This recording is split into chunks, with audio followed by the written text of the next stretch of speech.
So, before I start my speech, I would like to do a thought experiment with everyone, and I would like everyone to join me for this. So, I would like to ask for 3 seconds of your time to think about your life, and I would like to ask you a question. So, are you done? I would like to ask, are you happy with your current life?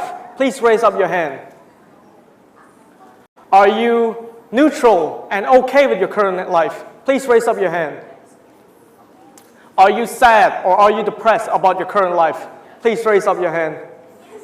All right, thank you. Please hold on to that thought. And by the end of my speech, I hope to shed some new perspective for everyone here.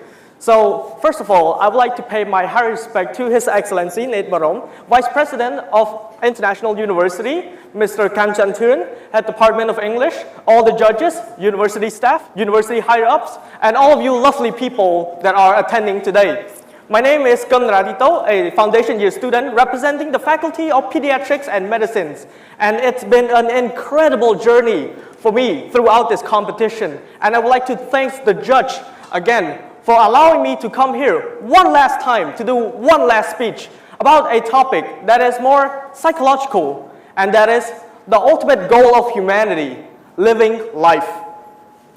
Ladies and gentlemen, each and every single one of you, all of you, are different. We all live different life. We all experience different things. Your life and my life are completely different. My life are unique to mine, and yours are unique to yours. But there's one thing that everyone in this room have in common.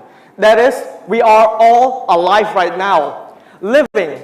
Living is what we all do. I hope there's no ghosts in the audience. So, a lot of people are confused to why we are even living. And that is what my topic is about today. I'm going to talk about the reason for living. And I will separate my speech into 3 parts. One is why we want to live a fulfilling life. The second one is how do we live a fulfilling life? And third is staying healthy so we can live a long and fulfilling life. So, why do we want to live a fulfilling life? Is the first part of my speech. Well, the concept of fulfilling life can vary from person to person. For you, it could be starting a family and living happy with them. For someone else, it could be career ambition, reaching the highest peak that one could reach in the field of study or work. For some others, it could be self-improvement, self-growth. For some others, it could be nurturing a relationship. Or it could be everything that I just mentioned just now. But why is that relevant? Well, wanting to live a fulfilling life ties a lot about us as a human being. We want to live a fulfilling life because it ties into a lot of things about us. One, it ties into us having goals. A person that wants to live a fulfilling life needs to have goal. If you think about it, if you don't have goal and you're just living by, what's the point? You don't have a goal, you're just living by, you don't want to improve yourself, you don't have any goal, you don't have family to live for, you don't have career ambition, you don't do anything, you don't improve yourself. Next, it ties into mental health. A person that doesn't want to live a fulfilling life will get depressed. It's guaranteed. If you think about it, they will develop an unhealthy mindset. They will develop self-esteem issues, start questioning themselves. What am I doing? Why am I here? What am I doing any of this? Because they don't see a future for themselves. They will develop an unhealthy and mental problem. And the third, it ties into physical health. A person that doesn't see a future for themselves, that doesn't want to live a fulfilling life, will have physical problem because they neglect themselves. Because why exercise? I don't care about my future. I don't want to live long. I don't want to see my family in the future. And I don't have any career ambition that I want to achieve. So it is really unhealthy. So all the things I mentioned just now make a person that doesn't want to live a fulfilling life seem like a very dangerous person. And it is. It shouldn't be that way. A person should always have goals, should always want to live a fulfilling life. So, how do we live a fulfilling life? Well, that is where the second part of my speech comes in. According to Abraham Harold Maslow, a psychologist, he proposed hierarchies of need theories, which state there are 5 things that people need to live a fulfilling life. The first one is obviously physiology needs. And it starts as a pyramid with ascending order from what we need to most and our true potential. So first is physiology needs. Obviously, things like water, food, shelters, and also clothing is essential for us. Before we could worry about anything else, we should worry about these things. Think about it. Us as human, do we have time to care about other things? We don't have food, shelters, water. A person that lives in a poverty country, when they wake up, do they think, oh, I wish my boss loved me. Oh, I wish my business is going well. I wish I found a cute wife today. No, they will think, where do I find water? Where do I find food? Where do I find shelter for myself? And until these needs are matched is when we can move on to the pyramid of the second step, is safety need. A person wants to feel safe about their life. A person wants to feel secure about their life, such as stable income, stable job, stable employment, and a life schedule that's not chaotic. To live a fulfilling life is to live a stable life. And third, can you guess what it is? That's right, it's everyone's favorite, love needs. Everyone needs to feel love and need to love someone, especially your friends and family. So, for most of us, these 3 points, physiology needs, safety needs, and love needs are enough to live a fulfilling life. For me, I feel that way too. If I have these 3 things, I would be content with life. But there are 2 more, so let me keep talking. For people who want to pursue more. So those are esteem need, power, position, status, confidence. It is what people strive for, to be in a higher position, to have a higher status for themselves. And the 5th one, and it's the final point, is self-actualization. When a person reaches the full potential of themselves, they have creative and freedom to do whatever they want. So these are the points that make a person live a fulfilling life. Ladies and gentlemen, life is not fair. I know. Life is like a game of cards. You must play with whatever card you are dealt with. But unlike a game of cards, if you get a bad hand, you can lose and go next. Or you can ask for a reset. But in life, you cannot do that. What are you going to do? Kill yourself? Restart over? No, you cannot do that. You must do your best. Try, no matter what the situation is you are in. Try to make good of it. Set small goals for yourself. Try to achieve them. And I want everyone to remember this line for me. Goals don't come immediately sometimes. They might come later in life. So, on to my 3rd point is staying healthy long-term to live a long, fulfilling life. A person's health ties into their will to live. If a person doesn't care for a fulfilling life, why would they self-improve? They got no reason to. Why would they exercise? They got no reason to. Why would they do anything at all? They got no reason to, because they don't care about the future. They don't care about themselves. They don't care about their family. They don't care about their ambition. So, what is it? Take care of yourself. Take care of your health, both mentally and physically. Do exercise. Go play a game. Go karaoke. Go on a trip with your families and friends. Go do sports with them. Keep yourself healthy. Keep your physical body disease-free and your mental health stress-free. It is so crucial, and I want to share a story. My dad is a doctor. He's accomplished, a pediatrician, and also he has a beautiful wife and 2 kids. For most people, he is living a really fulfilling life. But my dad passed away in 2017. All his effort that he worked for, gone.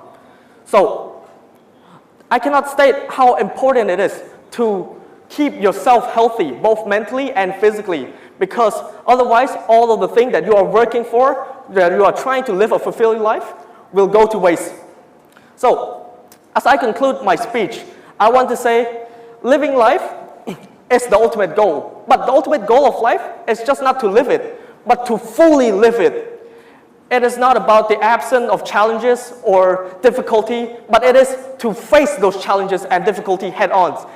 Finding meaningful purpose and embracing the journey that you face along the way with an open heart and an open mind. And I would like to reflect back to the thought experiment that we did at the beginning. Everyone remember? Whether you feel depressed, whether you feel happy, whether you feel neutral about your life currently, I just want to remind all of you that you can shape your own destiny. You have the power. You can set your own goal, prioritize your health, work, strive for more. So you can not only build a life you can live for, but build a life you can feel fulfilling to live for. Thank you, and please stay healthy.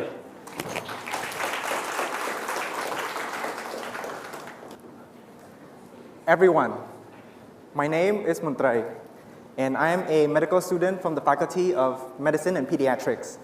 So before we get started, I want to ask everyone here a very, very simple question. Do you know what ABC is? Okay. Do you know the ABC song? The song that goes A, B, C, D, E, F, G. Does anyone know this song? Okay, so in medicine, ABC is also simple, but it's a bit different. It's not the song or it's not the English alphabet. It's something completely different. So to get started, I would like to say good morning to everyone, ladies and gentlemen. I would like to pay my highest respect to His Excellency Professor Ned Barom, honorable judges, ladies and gentlemen, fellow friends and students. Today, I want to talk about something that is very crucial in saving someone's life, not just a patient, but anyone you know, because emergency can happen in an instant. It doesn't pick a place, it doesn't pick a time. It can happen anytime and anywhere. ABC in medicine refers to airway, breathing, and circulation. So in today's topic, I want to talk about these 3 points, dividing it into its own section: airway, breathing, and circulation.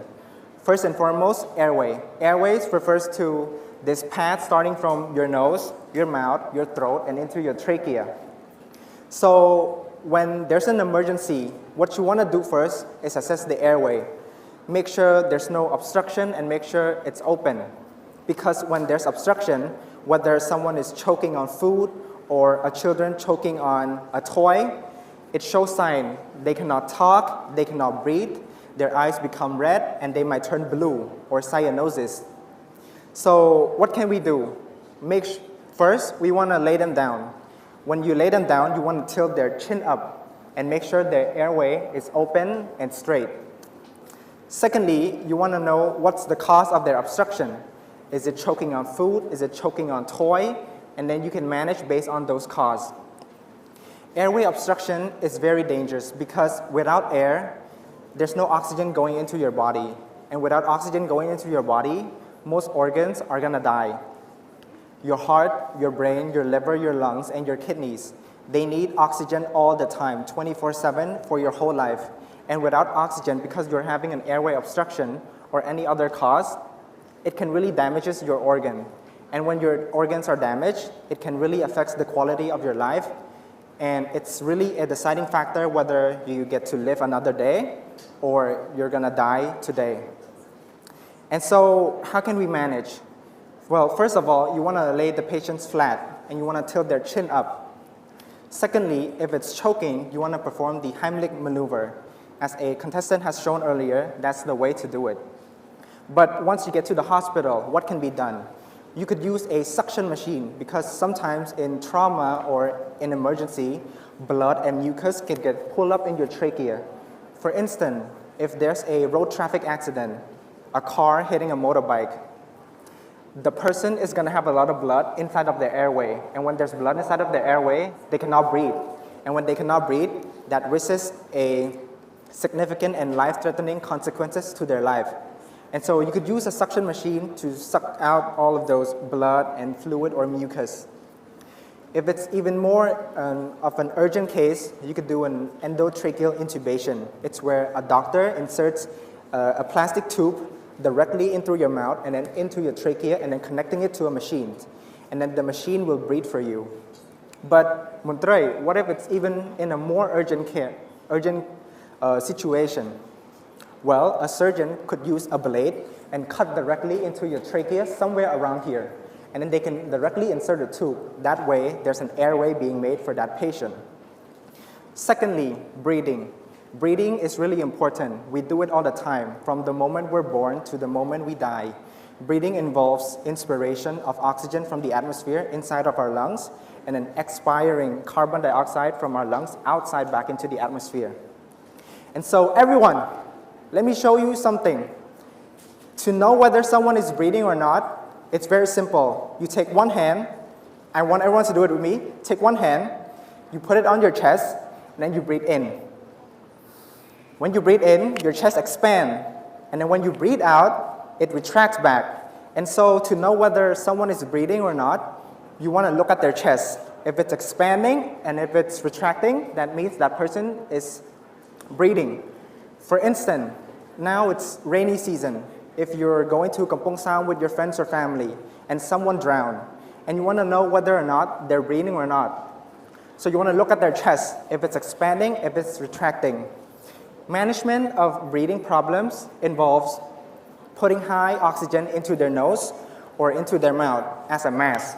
Because when someone is not breathing, it really affects the function of their brain. 1 minute without oxygen in the brain can cause minor dysfunction. 2 minutes without oxygen in their brain can cause some brain cells to die. 3 minutes without oxygen, a patient can become confused. You don't know where you are, what time it is, who you are, or who you're talking to. 4 minutes without oxygen, more and more brain cells start to die. This is when people start to faint, losing their consciousness.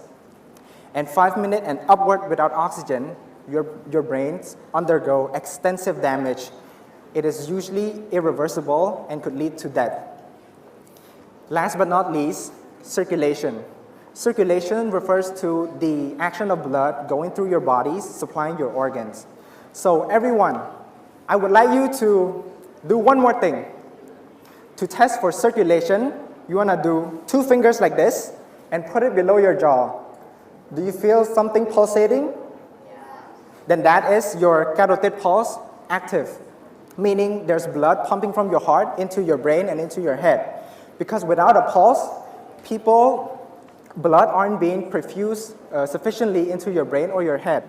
And so that could be a problem, which is why in an emergency case, you want to check for the airway, breathing, and then you want to check for circulation. And the simple way you can do this is by placing 2 fingers under the jaw to palpate for the carotid pulse. So what can be done? Management for circulation problems revolve fixing the cause and its issue. Causes of circulation problems could be from shock or bleeding. If it's bleeding, let's say from a road traffic accident, you want to apply fabric, your clothes, your shirt, anything you can find, put pressure on the wound and apply it, and do not remove until you get to the hospital. Once that has been stabilized, you want to check for the pulse again, because sometimes it can return, but sometimes it could be so weak you couldn't even detect it. Sometimes it could be even absent completely. And so this is when you start to do CPR, which stands for cardiopulmonary resuscitation. You want to do CPR repeatedly until the person gets to the hospital. And so to sum it all up, ABC is not just a simple thing in English. It's a 3-step procedure involving checking the airway of the patient, checking whether they're breathing or not, and checking their circulation.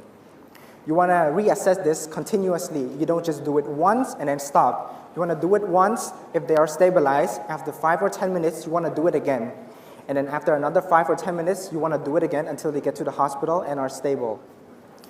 Just by being here and just knowing how to, 1, check for the patient's airway, 2, know whether someone is breathing or not by looking at their chest, and last, checking their circulation by palpating their carotid pulse, you know how to save someone's life. Primarily, especially for your friends or families, because emergency and accidents can happen anytime. It doesn't give you a warning beforehand. It could happen to anyone and anytime at any place. Even now, someone could be choking, someone could have a heart attack. And when those things happen, all you want to think about is A, B, C. You're going to start with airway, breathing, and ends with circulation. So thank you everyone for being here. It has been a pleasure giving this presentation, and I hope everyone learns how to save a life today and use it proficiently in case if there's an emergency. Thank you.